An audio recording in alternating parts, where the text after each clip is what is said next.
So our next speaker is not Simon, it's Duncan Graham from Impress Software. He's a senior application engineer there. He supplies support for virtual platforms and models. Well, Impress is a initiator of open virtual platforms.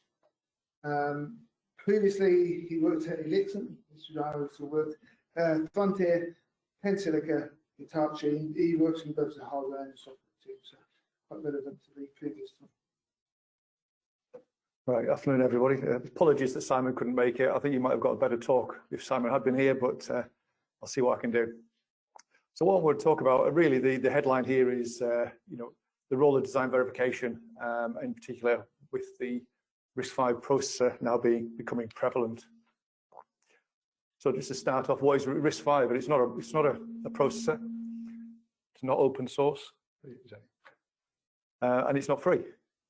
So although that's what it may be advertised as, the RISC-V processor is a definition of an instruction set architecture. Then this is taken by many new companies, and they are taking the processor and starting to develop with that processor in SoCs and in other devices where normally they would have taken standard IP. So we're talking about here some big numbers, and really the reason for showing the big numbers is that big number at the bottom. So this is what we've heard is the number of cycles that the likes of ARM took to verify one of their standard IP processor cores. I won't even try and describe what that, say what that number is, because I have no idea. But what it is, it means there is a disconnect. In RISC-V, we've got the users who are used to using verified IP from ARM, from MIPS and other vendors. And we've got the developer who is now unlikely to have the resource. So these are the new developers that are using the RISC-V processor that don't have the resources available in-house at the same level that ARM did in order to verify the IP. The resources, we believe, is typically a single design verification engineer to a design engineer when developing SoCs.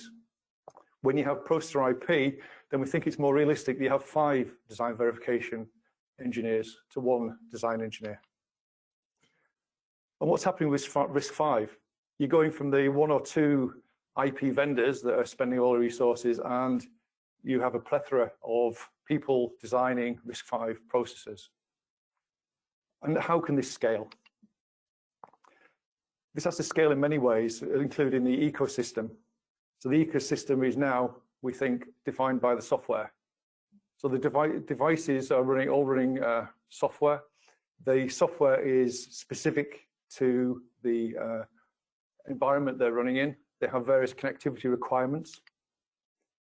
As well as a team developing the ISA, there's also teams developing the software, the ecosystems around that software, compilers, libraries, and the partnerships that are needed to accommodate that.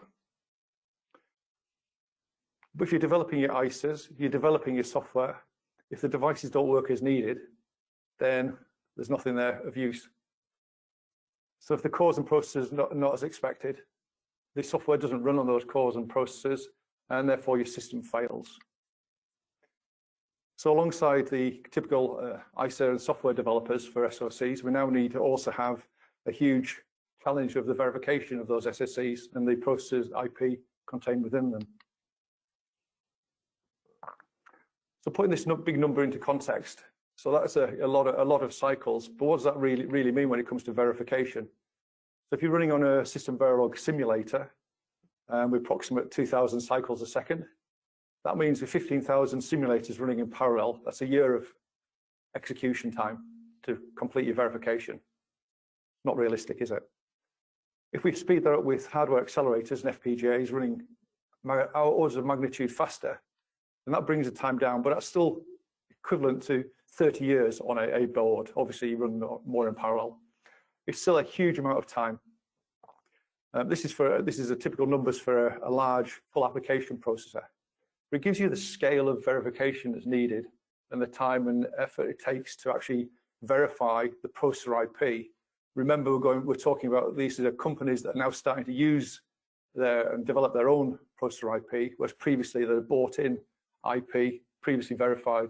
So it's a new job that they now have to undertake. I talked to the likes of Intel and ARM. What was their solution? Well, their solution was massive teams, lots of money.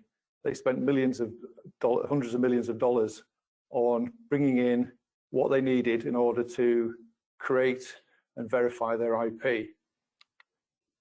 They spent the money on tools, the verification IP itself, the environments they're going to run in, models of all the devices they're going to use. In the previous talk, we mentioned the use of models rather than hardware. These models don't come for free. The vendors often supply the models, but they have to be purchased. Creating new methodologies for doing the verification and using methodologies from other companies.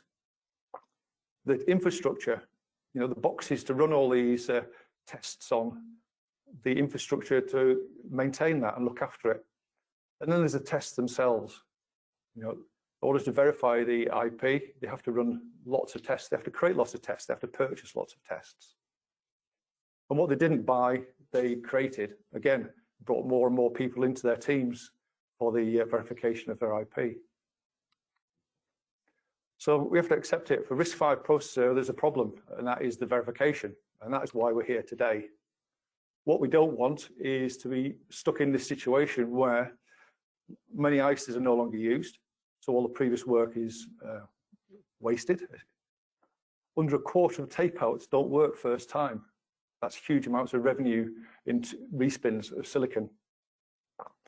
And then most semiconductor startups actually fail to return on their investment of their capital investment. So life is already very hard in this space to make it a successful SoC, get it out into the market. So we've spent a lot of time working in the RISC-V community.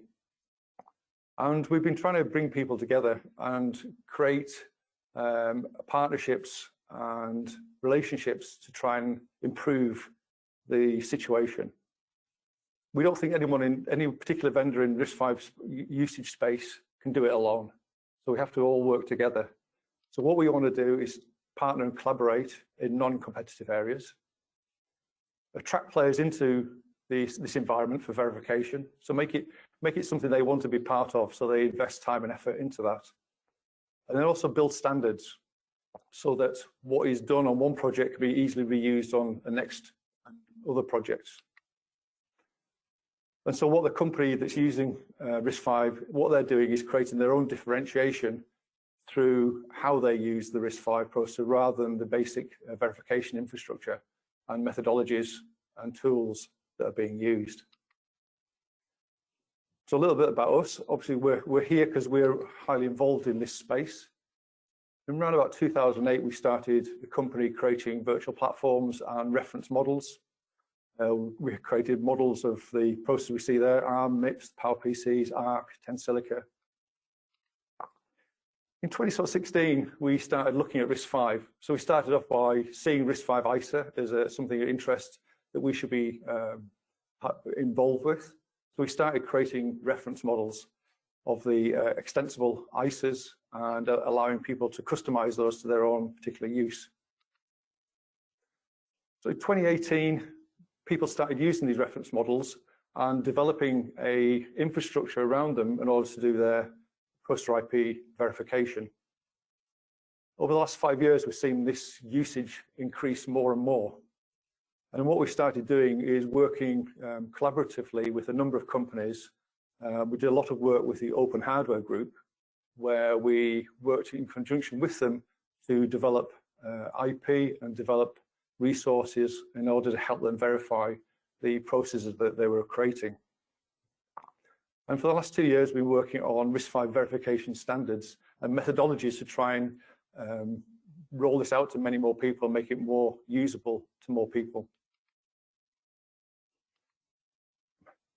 So what we've seen in the last number of years, well, we've seen different ways of doing verification.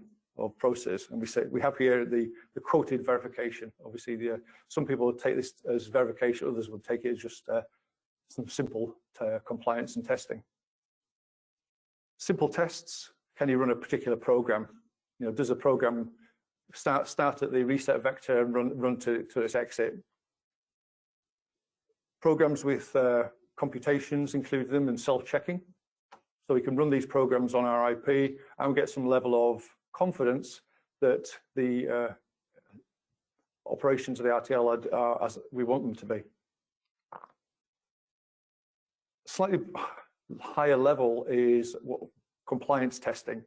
This is really running some tests that show that the RTL is behaving to the ISA specification. So these might run a sequence of instructions and generate a signature into memory that you can then compare against a golden reference signature. Or it might just be trace log. So you capture a trace and you compare that to a known good reference. Then finally, actual verification is stepping and comparing on a instruction retirement by instruction retirement, the RTL, the design under test, against a golden reference model.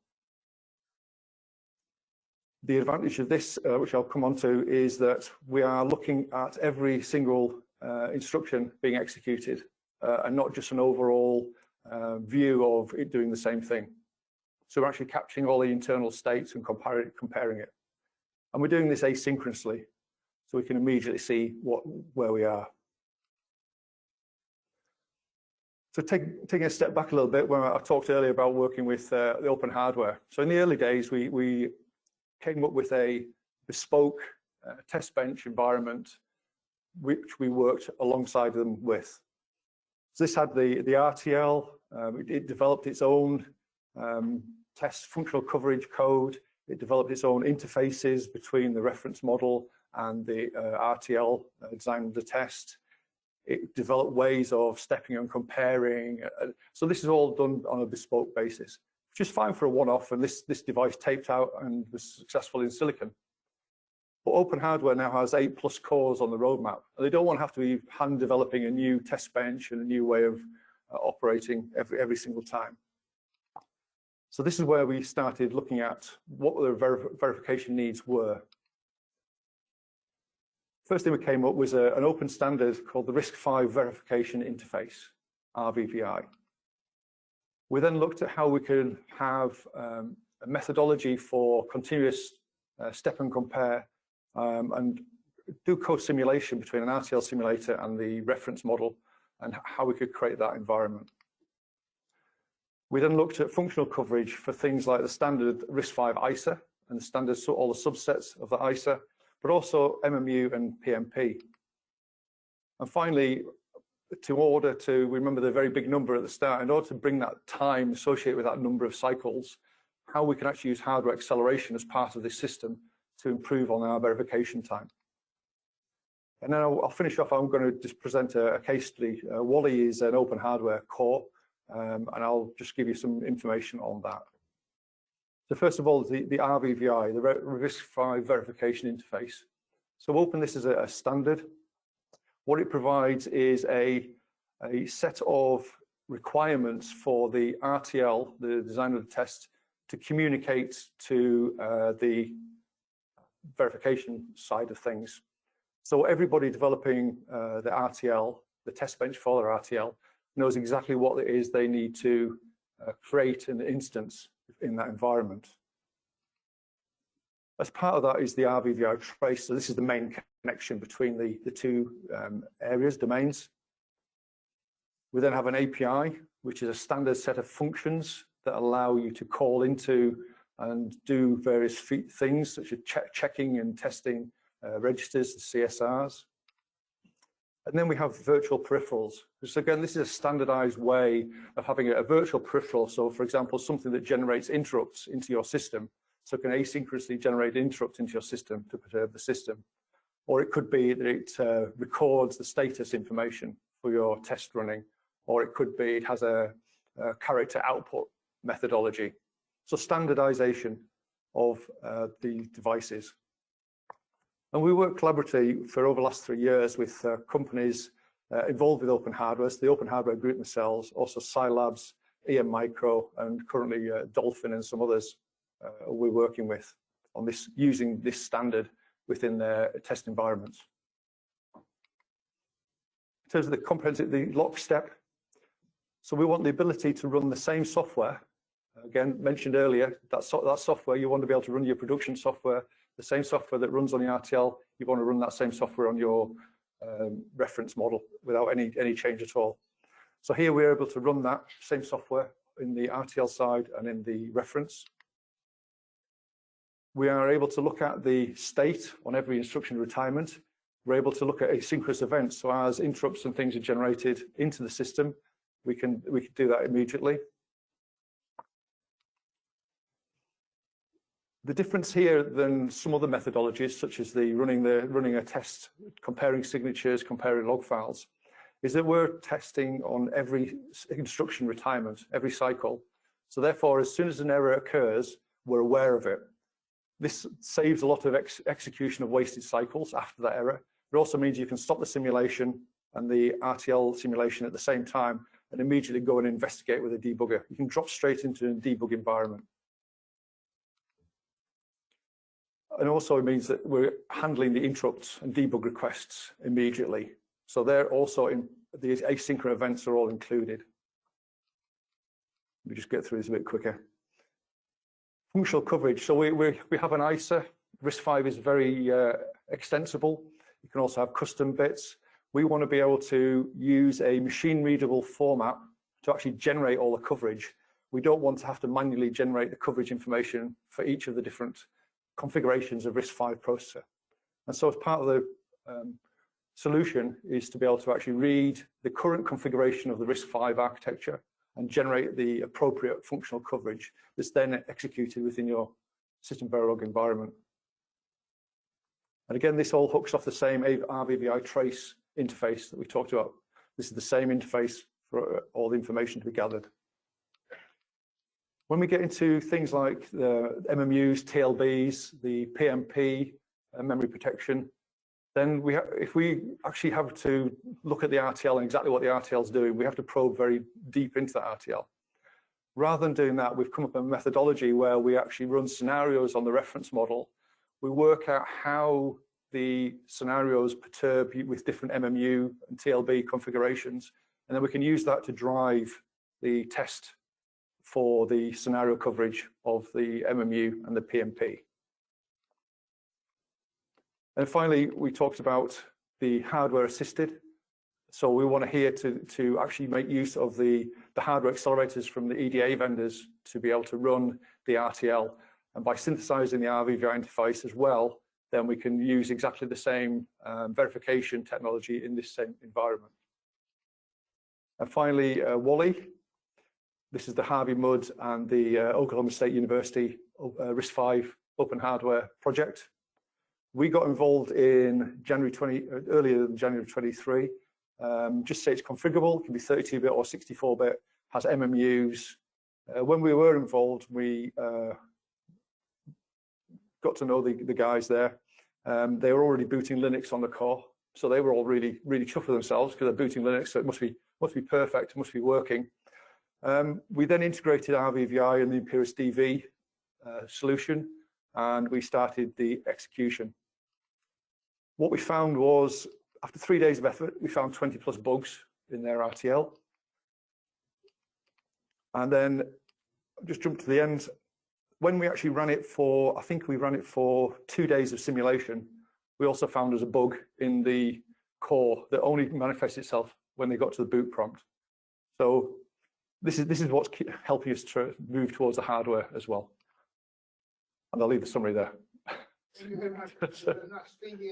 Thank you. Thank you.